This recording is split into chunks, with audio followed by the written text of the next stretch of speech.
Kutoka ubalozi wa Marekani nchini Tanzania wametoa tahadhari ya usalama kwa raia wa Marekani waishio hapa nchini. Kuna wito unaoendelea wa maandamano ya kitaifa dhidi ya serikali mnamo Disemba 9, lakini shughuli za maandamano zinaweza kuanza mapema Disemba 5. Machafuko ya hivi karibuni kuhusu uchaguzi wa Oktoba 29 nchini Tanzania yalisababisha uharibifu wa miundombinu ya umma, vurugu dhidi ya raia, kufungwa kwa internet na usumbufu mkubwa wa usafiri. Wasafiri wanaokwenda Tanzania katika wiki kadhaa zijazo wanapaswa kuwa tayari kwa usumbufu unaoweza kutokea, ikiwa ni pamoja na uwezekano wa machafuko, amri ya kutotoka nje ya nchi nzima, kukatika kwa internet, kufutwa kwa feri za kwenda Zanzibar, kufutwa kwa safari za ndege za kimataifa na vizuizi vya barabarani vilivyowekwa ili kutekeleza udhibiti mkali wa harakati.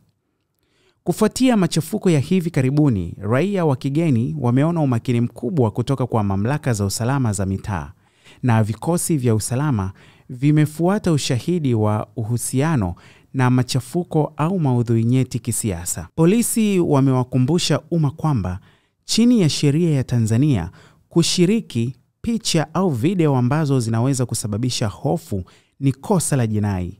Kuna ripoti za mamlaka za usalama zitafuata vifaa vya kielektroniki kwa maudhui nyeti kisiasa. Uwezo wa balozi kuwasaidia wasafiri walioko hatarini ni mdogo zaidi wakati wa kipindi cha machafuko.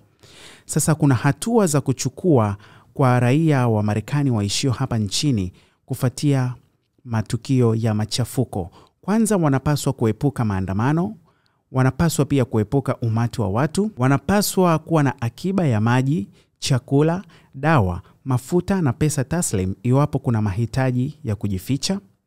Lakini pia wanatakiwa kufuata amri zozote za kutotoka nje zinazotangazwa. Wanapaswa kuzingatia sheria za mitaa.